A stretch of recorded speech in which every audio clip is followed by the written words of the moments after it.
My video for February the 4th, 2019 is video number 2985. The title is "A Stalemate Means Nothing Really Changes." Early in my teens, my Uncle Howie taught me how to play chess.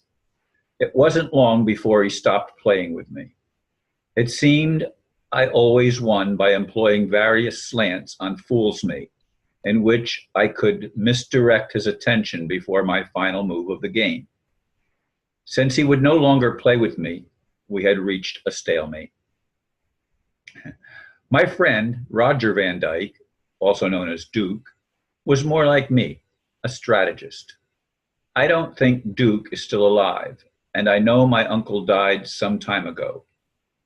Now we are engaged in a virtual war for the liberation of humanity. Some say Donald Trump is a master strategist, while others paint him as a babbling idiot. It would seem on the surface that this is just more political maneuvering with conflicting rhetoric. Perhaps there is more to it than that. At least I hope there is. My desire is for spiritual responsibility. What might that mean? Well, to begin with, it would mean exposing all the lies we've been told that have virtually enslaved us for a very long time. However, only truth can eradicate lies.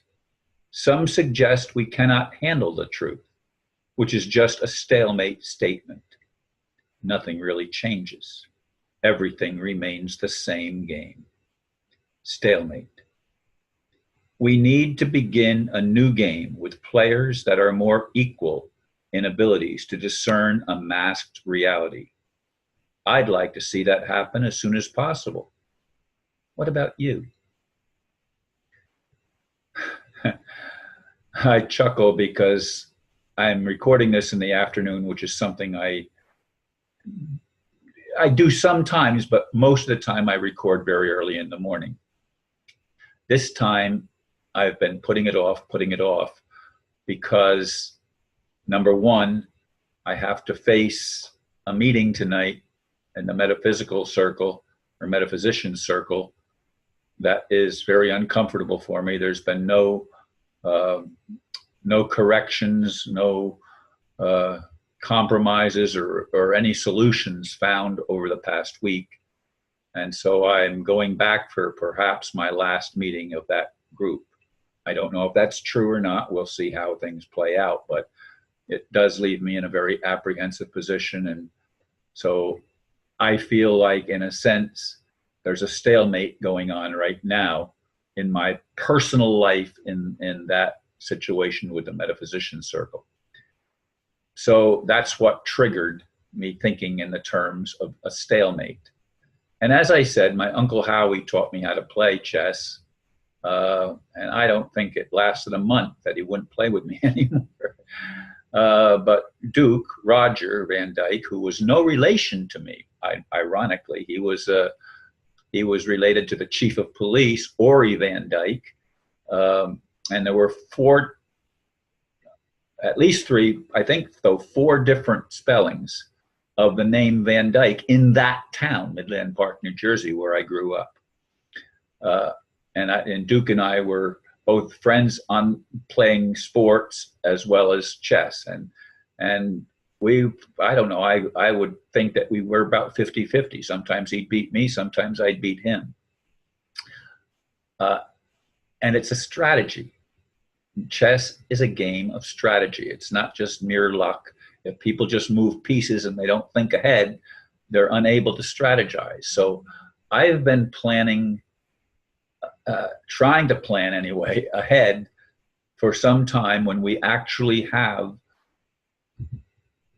the lies exposed and we're able to start creating a world that works for everybody, that we can get out of the stalemate of the political corruption and the lie that we can't handle the truth. We must handle the truth. Even if it pisses us off, we must be able to get our minds and hearts around the truth and say, okay, yes, I've been lied to.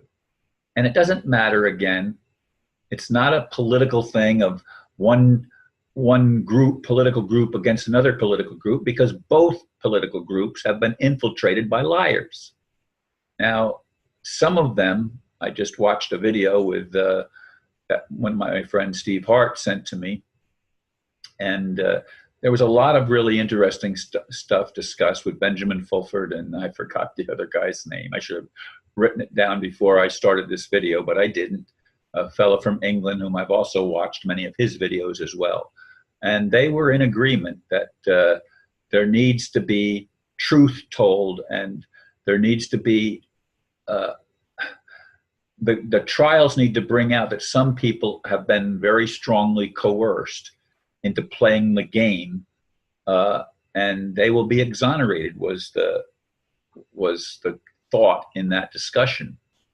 Because even though they played the game, they weren't personally involved in some of the atrocious crimes against humanity that are being played at some of the highest levels in human culture, names that we probably don't even know, and that's beyond the Rothschilds and the Rockefellers.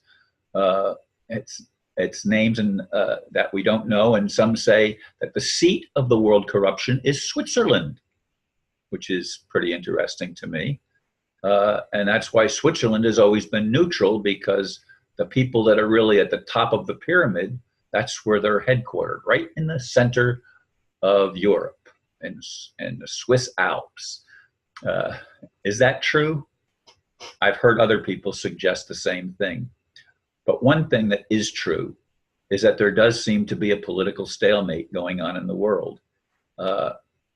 Trump is, as I said, seen by some as a master strategist, and those are the people that are saying that he's going to announce the currency revaluation. He's going to bring about real change. And it was discussed, well, what about the wall? You know, Ron, you don't want walls, you want the barriers taken down. Well, in some cases, walls need to be built, but that's another smoke screen. That's not the real issue. The real issue is, are we going to be able to get out of this entrapment by lies of a monetary system and a control grid that most of us aren't even aware of, because we're so caught up in the rat race of just surviving. I want to get beyond survival to the place where I can thrive. And I'd like to see that not for me alone, because it can't happen for me alone or anyone else alone. It has to happen for humanity. Humanity can thrive, but it can only thrive if we know the truth and we get out of the stalemate and we start playing a game in which it's not about winners and losers. It's a game of cooperation. It's a game not of building barriers to one another, but of taking the barriers down so that we can embrace, so that we can listen, so that we can help one another and lift each other up rather than suppressing us. The current system has always suppressed humanity. That creates a stalemate where virtually they that are trying to do the suppression, they can't really win either, because there's something in mankind, humanity, that has a longing and a thirst to know the truth.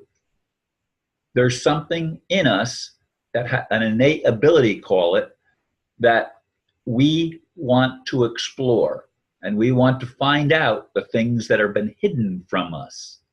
And those things have been hidden on purpose by people that want to keep us at a level beneath them in their minds, so that we cannot level the playing field. But the playing field has to be leveled. Will God take responsibility for that? Will there be extraterrestrials or angels or whatever that have superior abilities that can nullify and neutralize the weapons that have been created on this planet to enslave us? I hope that happens. I want that to happen. And pray that it'll all be already, this video will already be done by then, but I hope tonight's meeting goes well. Thank you folks for listening, and namaste.